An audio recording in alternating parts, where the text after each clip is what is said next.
अगला लगभग 1.5 महीने का समय हमारे लिए बहुत महत्वपूर्ण होगा। इसमें 9 या 10 को जो भी मुस्लिम धर्मगुरु घोषित करेंगे उस दिन उनकी बकरीद का कार्यक्रम संपन्न होगा पूरे प्रदेश के अंदर, और 14 जुलाई से लेकर के लगभग श्रावण पूर्णिमा तक यह पड़ेगा। 12 अगस्त को रक्षाबंधन का पर्व भी पड़ेगा। प्रत्येक सोमवार के साथ साथ जिस दिन महाशिवरात्रि का आयोजन होगा उस दिन सभी देवालयों में भी भीड़ भाड़ होगी। 31 जुलाई से लेकर 12 अगस्त तक अयोध्या का सावन मेला भी है। 2 अगस्त को नाग पंचमी का भी पर्व पड़ेगा और 31 जुलाई से 9 अगस्त के बीच में मुहर्रम भी है। देखिए, सभी आयोजन एक दूसरे के साथ जुड़े हुए हैं। मुहर्रम के दौरान तृतीय सोमवार 1 अगस्त को पड़ेगा, चतुर्थ सोमवार 8 अगस्त को पड़ेगा। रक्षाबंधन का आयोजन भी इस दौरान है और श्रावण पूर्णिमा 12 अगस्त को पड़ेगी। ये नागपंचमी, रक्षाबंधन और जो 2 सोमवार भी इस दौरान पड़ेंगे। इस दिशा से इसकी कार्य योजना बनाने के लिए जो हम लोगों ने धर्मगुरुओं के साथ संवाद बनाने की कार्रवाई को विभिन्न अवसरों पर अपनाया है, उसको हम पहले से ही तैयारी कर लें और बहुत सारे जनपदों ने इस पर अपना कार्य प्रारंभ भी किया है।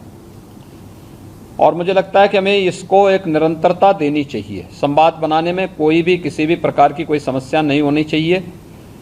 ये निचले स्तर पर कहीं पर थाना स्तर पर पीस कमेटी की मीटिंगों के माध्यम से और थानाध्यक्षों के और अन्य जो हमारे इंस्पेक्टर, सब इंस्पेक्टर हैं, इनके माध्यम से भी कुछ धर्मगुरुओं के साथ, पुजारियों के साथ या अन्य जो मौलवी हैं उन सब के साथ हम लोगों को संवाद बनाने में कोई भी संकोच नहीं होना चाहिए। समाज के जो मानिंद हैं, अलग अलग तबके के, उन लोगों के साथ भी संवाद बनाने में हमें किसी भी प्रकार का कोई संकोच नहीं होना चाहिए। दूसरा, उससे ऊपर भी जो हमारा सर्किल है या ज्वाइंट मजिस्ट्रेट हैं उनके माध्यम से भी, या जो उप जिलाधिकारीगण हैं, ये लोग भी संवाद बनाएं, अच्छा होगा। अलग अलग धर्मगुरुओं के साथ, समाज के मानिंदों के साथ में,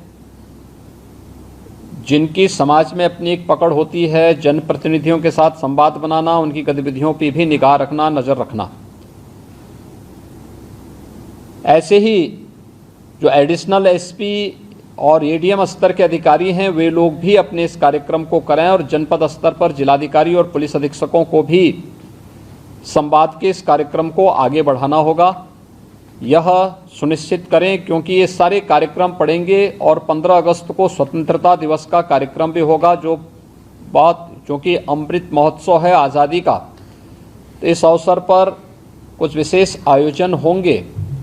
उन आयोजनों के साथ पूरा प्रदेश जुड़ेगा। तो जितने भी ऐसे तत्व हैं जो एंटी सोशल हैं, एंटी नेशनल हैं, वे कुछ न कुछ गड़बड़ी करने का प्रयास करेंगे, माहौल को खराब करने का प्रयास करेंगे। इसलिए सतर्कता और सावधानी, इसके लिए संवाद हमारा महत्वपूर्ण है और संवाद के माध्यम से इसके समाधान का रास्ता निकालना, इसकी समीक्षा रेंज स्तर पर, कमिश्नरी स्तर पर, जोन स्तर पर निरंतर होती रहे। पर्व और त्यौहार कोई भी हो, शासन की जिम्मेदारी बनती है वहां पर सुविधा देना और सुरक्षा का बेहतर माहौल देना। कोई भी पर्व और त्यौहार हो, परंपरागत तरीके से हो, परंपरा से हटकर कुछ भी हम न होने दें। आयोजकों के नाम नोट करें, आयोजकों से हम लोग एप्लीकेशन जरूर लें और उनसे सुनिश्चित जरूर कराएं हमने गृह विभाग को भी मैंने एक परफॉर्मा उपलब्ध करवाया था कि उसे हर एक जनपद में उपलब्ध कराएं और उसी के माध्यम से अनुमति भी सुनिश्चित कराएं। शर्तें जोड़िए उसमें कि वह कहीं भी शांति को भंग करने वाली व्यवस्था, कोई भी ऐसा बयान नहीं देंगे, कोई भी ऐसा कार्य नहीं करेंगे जिससे शांति व्यवस्था भंग होती हो, या किसी जाति, मत, मजहब, वर्ग, संप्रदाय या किसी भी अन्य उसकी भावनाएं आहत होती हैं, कोई भी इस प्रकार की बयानबाजी न हो।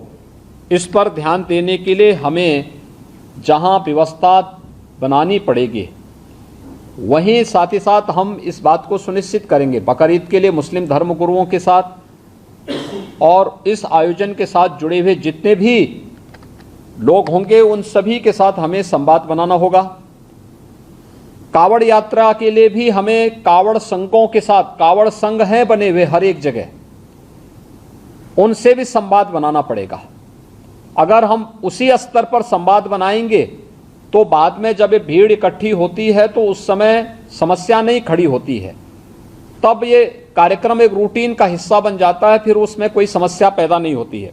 इसलिए उन सभी चीज़ों को हमें पहले से ही एक संवाद बनाकर करना होगा। मुहर्रम के अवसर पर भी मुहर्रम से जुड़े हुए जो अलग अलग ताज़िया लेकर के जाते हैं उनके साथ पहले से संवाद होना चाहिए। कहीं भी कावड़ यात्रियों का और मुहर्रम के जुलूस आपस में टकराने की नौबत ना आने पाए, इसके लिए पहले से रूट तैयार कर लेना, पहले से सुनिश्चित करना कि किसी की भावनाएं आहत भी न हो और दोनों कार्यक्रम संपन्न हो जाएं, परंपरा का उल्लंघन भी कहीं न हो, इस बात को सुनिश्चित करेंगे और इस पर हम लोग पहले से ही ध्यान देंगे जिससे कहीं भी कोई बात न हो। दूसरा, नगर विकास के द्वारा और पंचायती राज विभाग के द्वारा स्वच्छता को, सैनिटाइजेशन को जहां प्राथमिकता के आधार पर आगे बढ़ाना होगा, वैसे भी संचारी रोग नियंत्रण का एक कार्यक्रम 1 जुलाई से चल रहा है। स्वच्छता, सैनिटाइजेशन उसका प्रमुख पार्ट है।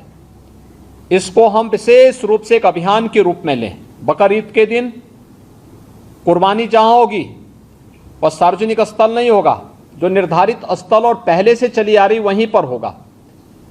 हम सुनिश्चित करें कि यह स्थान कोई सड़क, कोई चौराहा या कोई ऐसा सार्वजनिक पार्क या कोई ऐसा स्थल न हो जहां को लेकर के अनावश्यक विवाद हो। और कुर्बानी के बाद जो भी वहां पर सॉलिड वेस्ट पड़ा हो उन सबको निस्तारण करने की भी व्यवस्था की जानी चाहिए, चाहे वह आयोजक करें, चाहे वह नगर निकाय या पंचायती राज विभाग से जुड़े हुए लोग करें। इस व्यवस्था को पहले से सुनिश्चित होना चाहिए कि कुर्बानी के तत्काल बाद उसकी सफाई की व्यवस्था भी हो जाए जिससे गंदगी न होने पाए। और वह जो सॉलिड वेस्ट आप डालेंगे वह एक ऐसी जगह रखना चाहिए जहां बस्ती से दूर हो, नहीं तो बहुत तेज बदबू करेगा। उसके बाद तमाम प्रकार की बीमारियां और अन्य संक्रामक बीमारियां वहां पर होने के खतरे होते हैं। इन चीज़ों को सुनिश्चित करेंगे। उसको पानी में बहाएंगे भी नहीं, ये भी सुनिश्चित करेंगे। मीट मछली कावड़ यात्रा की रूट पर न हो, अच्छा होगा। अनावश्यक उसके कारण उत्तेजना पैदा हो सकती है, या उस रूट पर कोई ऐसा कार्य न होने पाए, क्योंकि कभी कभी लोग शरारतन कर देते हैं कि उस रूट पर ही किसी प्रतिबंधित पशु को मार करके फेंक देते हैं जिससे वे लोग उत्तेजित हो सकें, क्योंकि जो शरारती तत्व हैं वो हर प्रकार का संभव प्रयास करेंगे। हमें उसके प्रति सतर्कता बरतनी चाहिए। ऐसे ही वह जो कार्यक्रम जो भी हो परंपरागत तरीके से हो, कुर्बानी प्रतिबंधित स्थलों पर न हो, या कावड़ यात्रा भी परंपरागत रूट से ही जाए, परंपरागत रूट से हटकर जाने की परमिशन हम कतई न दें। और पहले से हम उन सब के साथ संवाद बना लें कि जबरदस्ती जो रूट नहीं है उस रूट पर जाने का कोई भी प्रयास